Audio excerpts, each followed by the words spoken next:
Put together a quick podcast on examination of the current license data from USA Cycling, the national database as of May 17th, and I compared this against some of the historical data that I've possibly presented before to this group.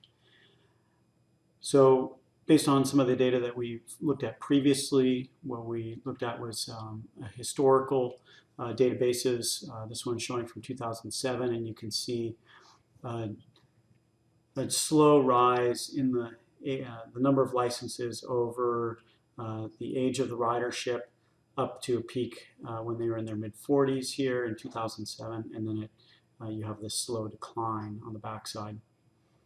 In 2017, there was a dramatic shift in the licensing, in the ages of the licenses.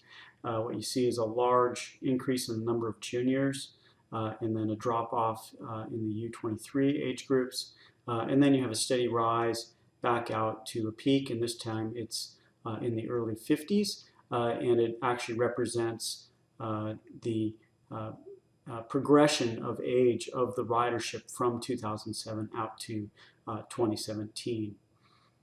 When you look at the females, they're a fairly small percentage of the total racing population. We'll go into these gender differences in a moment. In 2019, we see this shift continuing with a further increase in the number of junior licenses. This is both in terms of raw number of athletes as well as in the percentage of the total number of riders. We have about 15% total females now in 2019 and 13% juniors. And what is really a shame is that we only have 4% of the ridership is collegiate. And we'll look at this breakdown in a little bit more depth across the age groups, the U23 age groups, and see what's happening there. When we look at the new licenses, now we're going to compare 2007 to our current licenses. What you see is it kind of mirrors the progression of ages of the total license pool. Not a whole lot of juniors, and then that progressively increases both through the collegiate ranks, U23 age groups, all the way out into the early 40s, and then you see a decline. And again, not a whole lot of females. We had 16% females in 2007 as new riders and 11% junior. And now when we look in 2019, and this was represented similarly in 2018, although I'm not showing that data here, we now have 20% females, and what you really see is this large spike in the junior population. It's now representing 34% of the total new licenses. Of course, when you look at the total number of licenses, we're down by a fair margin, almost in half. But even on the raw numbers, the number of juniors that are coming into USA Cycling is about half again more now than it was in 2007. And again, when we look at the collegiate ridership, it's a very small percentage of the total, and it's really a shame again that we have such a few numbers of collegiate age riders coming into the sport. One of the big problems that we have, and I've talked about this before, is that when you look at when somebody purchases their license here, people purchased their license in 2002, is that there's a dramatic fall off in the number of licenses as they progress in age. We only have about a 10% retention on a year-over-year basis of licenses with a mean lifetime of about 4 years. We'll go into that in a little more detail.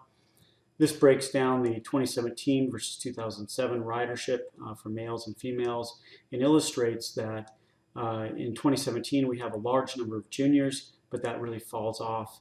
And it's a larger number of licenses relative to 2007, but that falls off in the U23 ranks. And so that's an issue that needs to be dealt with.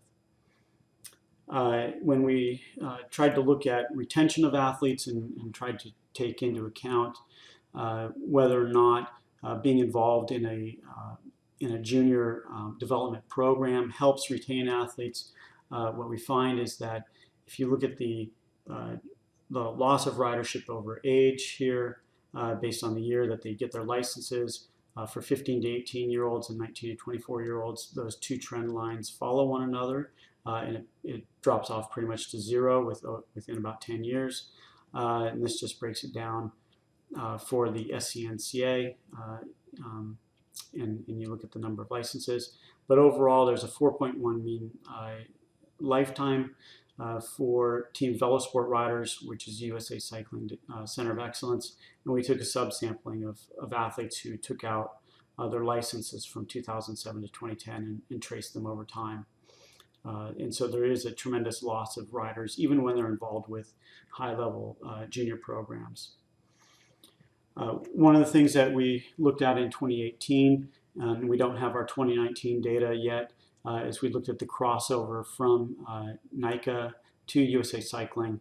And what we found is that the number of athletes, and this is just in California, the number of athletes participating in the state championships for NICA was over 1,000, about 1,200 athletes.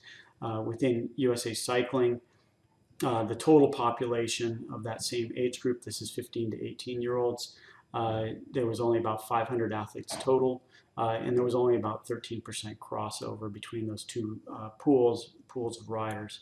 So a very small number of athletes that cross over from NICA into USA Cycling. We then have looked at the collegiate age ridership, and we want to get a handle on from ages 17 to 27, which would be the kind of age groups that you would deal with in college. When we look at them, if we look at all riders, which is the upper dots, versus those that have collegiate licenses, what we find is that when they're in their sophomore, junior, senior years, and even as graduate students, that what you find is that there's a very high percentage of athletes that U23 athletes that are racing in college. So that in itself is actually quite optimistic. But when we think about this on a global scale, is that not as many athletes are actually competing in college as they could. This just kind of broke it down in a little more detail about collegiate age riders. And just in a little more detail, shows their histograms.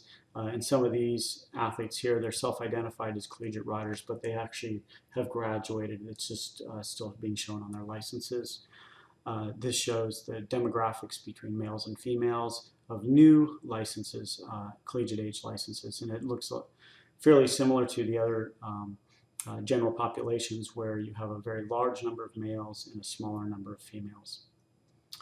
So in conclusion, what we've come upon is that the cycling organizations don't seem to be really promoting migration of young athletes among the various cycling entities. This is both NICA and USA Cycling. Instead, they seem to be siphoning their athletes into one particular institute and not allowing for crossover between different disciplines. The national participation in USA Cycling, what you see is a drop in ridership in the early 20s, and we're not sure exactly why the junior cyclists aren't transitioning when they go to college. It seems like there's poor pathways for that to happen. And the data suggests that there's not enough infrastructure for them as they move from the junior ranks into the collegiate cycling streams. The other thing that wasn't shown in this data is that there's a very large number of novice riders, about 70% of the total ridership, and this is category 4s and 5s. And you have this tremendous loss in ridership on a year-over-year basis, and a predominant amount of that is due to loss of novice riders that are coming in, whereas you have reasonable retention of more advanced ridership. And especially those of us who have been around for a long period of time, in my case, close to 40 years.